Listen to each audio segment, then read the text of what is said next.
History's greatest conqueror didn't just fight with armies of spears and shields. Alexander the Great wielded something far more terrifying, the bloodline of a god. From the moment he could speak, Alexander was told he was no ordinary mortal.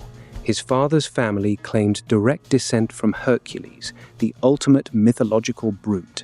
But Alexander didn't just want people to believe the myth in whispers, he wanted them to see it every time they looked at him, transforming theology into psychological warfare.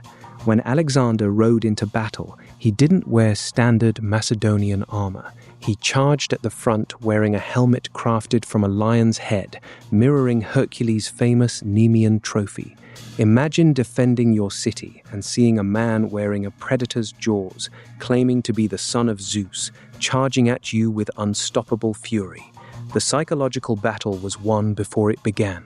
As Alexander pushed deeper into Asia, erasing borders and toppling empires, he needed a universal language of power that everyone from Greece to India could instantly understand. His solution was a brilliant masterclass in ancient public relations, currency. He flooded his newly conquered territories with millions of silver tetradrachms. On one side of these coins was Hercules, draped in his lion skin. But if you looked closely at the facial features, the god looked strikingly, undeniably like Alexander himself. By blending his own likeness with the savior hero of the Greek world, Alexander ensured that every transaction in his empire reinforced his absolute right to rule. For Alexander, this wasn't just a cynical political trick. He genuinely believed he was living out a modern-day epic, destined to surpass the labors of his divine ancestor. Whenever his men grew tired or mutinous, Alexander would remind them of Hercules' own struggles, claiming their hardships of conquest were merely the trials before immortality. At the impregnable fortress of Aornos, which legend said even Hercules failed to capture, Alexander fought like a man possessed, desperate to outdo his ancestral idol.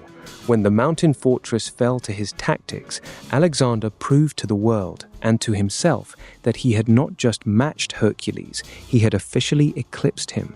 Long after his death, the coins kept circulating, cementing his image as the eternal warrior king. He had successfully rewritten his history, turning a mortal man into an eternal icon. Alexander the Great conquered the known world not just with swords, but by wearing the armor of a legend. To conquer like a god, you must first convince the world you are one.